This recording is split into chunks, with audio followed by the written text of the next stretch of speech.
Hi guys, welcome to Cricket Chat with Venkatesh. What a match it was. What a thriller and what a win for Punjab Kings. An absolute stunner. An absolute stunner. ఎవరైనా అనుకుంటారా 111 runs చేసిన team గెలుస్తుందని చెప్పి. అందులో ఇటీవల కాలంలో IPL ఏమైపోయింది 200 అనేది చాలా కామన్ అయిపోయింది 200 స్కోర్. అలాంటిది అంత చిన్న స్కోర్ని డిఫెండ్ చేసుకుంటుంది ఒక టీం అంటే అస్సలు మన ఊహకు కూడా అందదు. కానీ Punjab did that. And full marks to Shreyas Iyer who is once again prove to be wonderful captain. చాలా అటాకింగ్ క్యాప్టెన్సీ. వికెట్లు తీస్తేనే మ్యాచ్ గెలుస్తామని తెలుసు.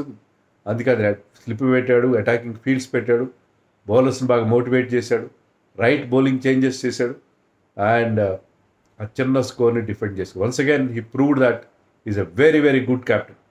And UG Chahal is under fire these days. ఎందుకంటే నేను మార్నింగ్ ప్రివ్యూలో కూడా చెప్పాను, 2 వికెట్లు వచ్చాయి.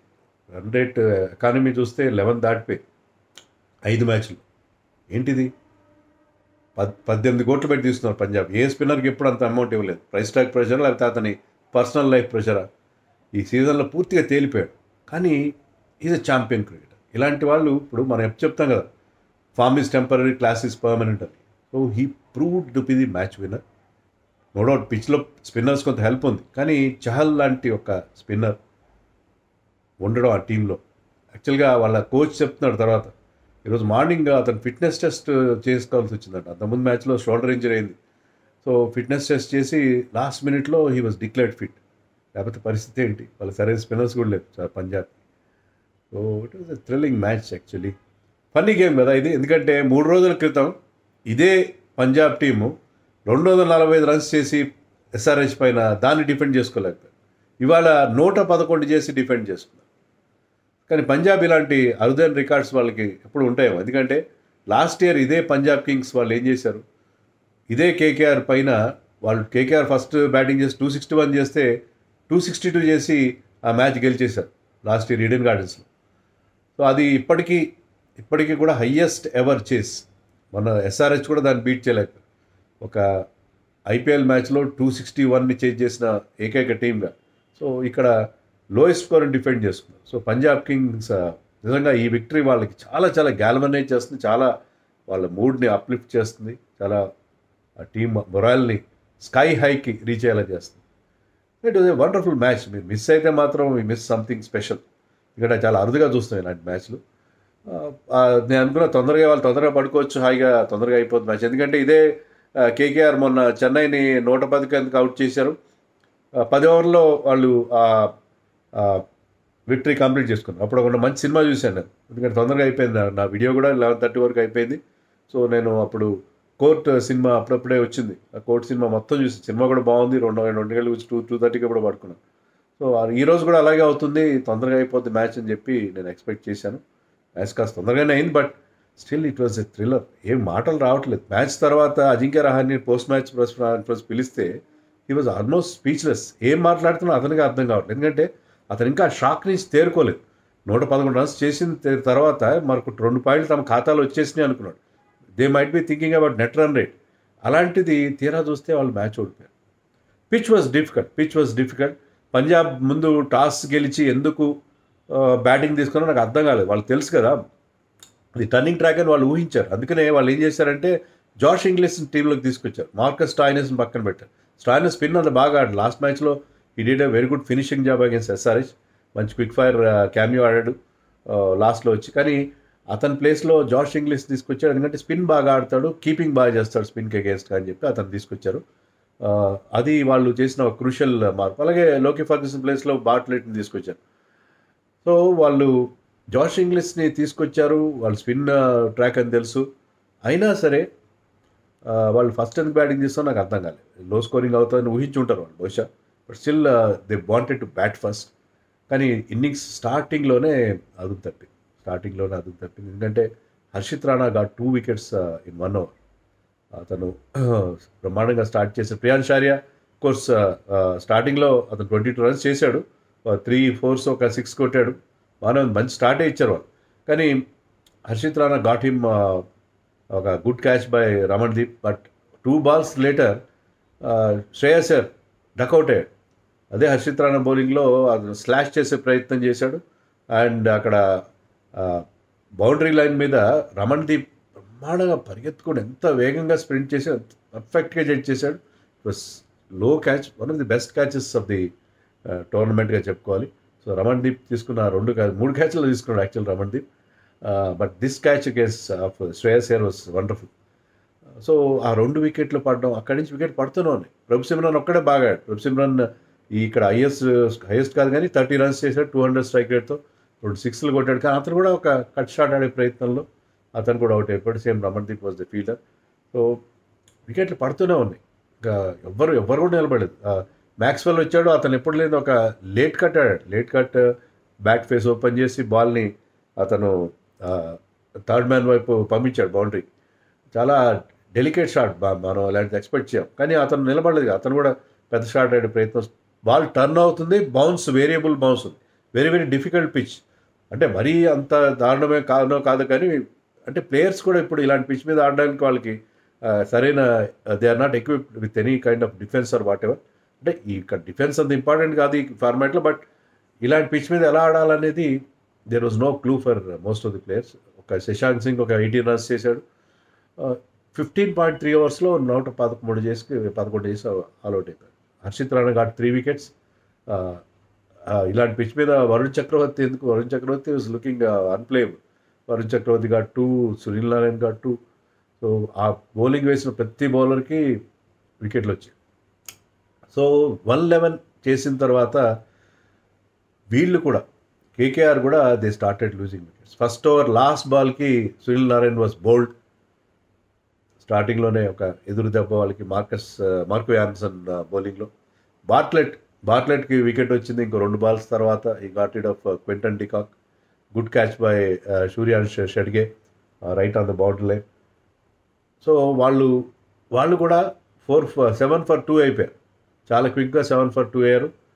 But there was a partnership, మంచి పార్ట్నర్షిప్, ఒక 55 runs partnership between Angkrish Raghuvanshi and captain Ajinkya Rahane. That was a crucial partnership. ఇలాంటి చిన్న టార్గెట్ చేసినప్పుడు ఒక 50 పార్ట్నర్షిప్ వస్తే దాని బేసిస్ మీద మీరు గెలిచేస్తారు. అయినా వాళ్ళు గెలలేదు. పవర్ ప్లే అయ్యేసరికి వాళ్ళు చాలా దేవర్ హ్యాపీలీ ప్లేస్డ్ 55 for 2. సో అక్కడి నుంచి it was only matter of time అని అనుకున్నాం. కానీ అక్కడ ఒక మలుపు తిరిగింది. చహల్ బౌలింగ్కి వచ్చాడు. వచ్చి రావడంతో got rid of Ajinkya Rahane. Out LBW. Ball మనకి నేకెడ్ ఐలోనే అనిపించింది. అంటే ఫస్ట్ తెలియలేదు, స్లో మోషన్ రీప్లో వచ్చినప్పుడు క్లియర్గా line impact was out side the line off stump అనేది మనకి క్లియర్గా అర్థమవుతుంది. కానీ రివ్యూకి వెళ్ళలేదు, ఎందుకంటే తన పార్ట్నర్ని అడిగాడు, రఘువంశీని అడిగాడు అజింక్య రహానే. ఈ వాజ్ నాట్ షూర్ అని చెప్పాడు తర్వాత. సో రివ్యూకి వెళ్ళి ఉండాల్సింది, ఎందుకంటే చిన్న score, already 50% of the runs scored. అతని వికెట్ ఇంపార్టెంట్, ఎందుకంటే అతను ఇలాంటి పిచ్ మీద Rahane has the technique. Spin గొప్పగా ఆడు రహానే, కానీ అతను he can stand, he will be all that coming influence. So అక్కడ రివ్యూ తీసుకుని ఉండాలి. రివ్యూ తీసుకోకపోవడం, ఎందుకంటే మనకి రీప్లేలో చూస్తే అది ఖచ్చితంగా impact was out side the off stump. Umpire out ఇచ్చాడు. అంపైర్స్ కాల్ అయితే అది అవుట్ అవుతుంది, కానీ impact was totally out side the off stump. కాబట్టి అది చాలా పెద్ద రాంగ్ డెసిషన్. అది మ్యాచ్ని మలుపు తిప్పిందా ఏమో అది తెలియదు, ఎందుకంటే Chahal bowled beautifully and I got 2 wickets in 1 over. అది మ్యాచ్ని టర్న్ చేసింది. రింకు సింగ్ని అవుట్ చేశాడు, రమణ్దీప్ని అవుట్ చేశాడు 129. రింకు సింగ్ స్టంప్ అవుట్ చేశాడు. So Chahal was turning the ball a lot. Raghuvanshi కూడా చహల్ బౌలింగ్లో అవుట్ అయ్యాడు. సో చహల్ తీసిన 4 వికెట్లు వాళ్ళని అడ్డు వీర్చేసాయి. అక్కడి నుంచి వాళ్ళు కోలుకోలేదు. బట్ చహల్ ఆఖరి ఓవర్లో రసల్ 2 6లో ఒక 4 కొట్టి, రసల్ అంతే కదా, అతను అదే రకంగా ఆడతాడు. సో రసల్ కొట్టేసరికి మళ్ళీ మ్యాచ్ వాళ్ళ వైపు వెళ్తుందేమో అని అనిపించింది. బట్ ఆ ఓవర్లో చహల్ వేసిన లాస్ట్ ఓవర్లో లాస్ట్ బాల్కి రన్ తీసుంటే బాగుంది, రన్ తీయలేకపోయాడు. Chahal bowled very clever delivery, బాగా వైడ్గా అవుట్ సైడ్ ఆఫ్ స్టంప్ వేసాడు. లక్కీగా అది very close to wide, but wide కాదు. అండ్ వైభవ్ వరారా అది క్రీజ్, ఎందుకంటే లాస్ట్ బాల్కి రసల్ రన్ తీయలేదు కాబట్టి. That was the 14th over. 15th over Harshdeep వేశాడు. చాలా ఇంపార్టెంట్ ఓవర్, చాలా ఇంపార్టెంట్. ఆ ఓవర్లో ఎంత అద్భుతంగా వేసాడు Harshdeep. Very very accurate, extremely accurate. ఆ షార్ట్ బాల్ని చాలా బాగా యూజ్ చేసుకున్నాడు. షార్ట్ బాల్ని బ్రహ్మాండంగా యూజ్ చేస్తాడు. ఆ లాకర్ బాల్కి ఆ లాస్ట్ బాల్ ఆఫ్ ది ఓవర్కి ఆ షార్ట్ బాల్కి కీపర్ క్యాచ్ ఇచ్చాడు Vaibhav Rao. That was the turning point. That was turning. ఆ ఓవర్లో ఒక్క రన్ కూడా ఇవ్వలేదు. ఒక్క రన్ కూడా ఇవ్వలేదు. ఈ was asking questions in each and every ball. దాంట్లో యాంగిల్ మార్చాడు, అది చేశాడు, ఇది చేశాడు. మొత్తం మీద ఆ 6 బాల్స్ కూడా పర్ఫెక్ట్గా వేశాడు. సో హర్షదీప్ ఇది మనం వరల్డ్ కప్స్లో కూడా చూసాం. హర్షదీప్ ఒక టఫ్ సిచ్యుయేషన్లో, ఇలాంటి సిచ్యుయేషన్లో he comes up with those kind of winning moments. అలాంటి పర్ఫార్మెన్స్ ఇస్తాడు. సో ఆ క్రూషియల్ ఓవర్లో, ఆ ప్రెషర్ ఓవర్లో హీ డెలివర్డ్ వికెట్ మేడ్. ఆ మేడెన్ ఓవర్ అది చాలా ఇంపార్టెంట్. ఎందుకంటే రసల్ ఒక మరోవైపు రెచ్చిపోతున్నాడు. అండ్ తర్వాత మార్క్ ఆన్సన్ వచ్చాడు నెక్స్ట్ ఓవర్ వేయడానికి. బాల్ యాక్చువల్గా అది మార్క్ ఆన్సన్ ఎక్స్ట్రా బౌన్స్ ఉంటుంది. Ball outside the off stump, moving away, width ఉంది, కొంచెం ఎక్స్ట్రా బౌన్స్ ఉంది. అండ్ మా రసల్స్ ఐస్ లిటప్, నాకు బౌండరీ దొరికేసింది, ఈ slashed it. But inside ride తీసుకుని స్టంప్స్ మీదకి వెళ్ళింది, ప్లేడ్ ఆన్ అయిపోయాడు. దాంతో ఒక వండర్ఫుల్ విక్టరీ వచ్చేసింది. సో ఎవ్వరు ఊహించని విక్టరీ. పంజాబ్ క్రౌడ్ అక్కడ ఫుల్గా ఉన్నారు, వాళ్ళు ఫుల్లీ హ్యాపీ, భాంగ్రా డ్యాన్స్ చేసుకుంటా. So it was tremendous match. And Shreyas Iyer captaincy, Chahal bowling, Chahal the way ఈ కెమ్ బ్యాక్. లాస్ట్ మ్యాచ్లో 4 ఓవర్స్లో 56 రన్స్ ఇచ్చాడు చహల్. సో అతని పని అయిపోయింది అనుకున్నాం, అతన్ని డ్రాప్ చేస్తారు రేమో అని కూడా కొంత టాక్ నడిచింది. అలాంటి సిచ్యుయేషన్లో Chahal coming up. And Harshdeep కూడా ఈ had a middling tournament so far. పెద్దగా అంటే పూర్ బౌలింగ్ అనలేం, కానీ పెద్ద ఇంపాక్ట్ఫుల్ పర్ఫార్మెన్స్ ఇవ్వలేదు. అలాంటిది హర్షదీప్ వేసిన ఓవర్ కానీ, మార్క్ ఆన్సన్ 3 వికెట్స్ తీశాడు. లాస్ట్ మ్యాచ్లో ఈ ఆల్సో 2 ఓవర్లో వేసాడు, బౌల్డ్ రన్స్ ఇచ్చాడు ఎస్ఆర్హెచ్. కానీ ఇక్కడ రైట్ టైంలో ఈ bowled very very accurately. Bartlett 1 ఓవర్లో రన్స్ ఇచ్చేసాడు. అతను 6th ఓవర్ ఆఫ్ అది ఇన్నింగ్స్లో 19 రన్స్ ఇచ్చాడు. దాంట్లో రహానే ఒక 6, రఘువంశ్ 6 కొట్టారు. But otherwise he was also accurate. చాలా మంచి బౌలింగ్ చేశారు. Even Maxwell got a wicket. Maxwell కూడా 2 ఓవర్లు వేసాడు, 5 రన్సే ఇచ్చి 1 వికెట్ తీశాడు.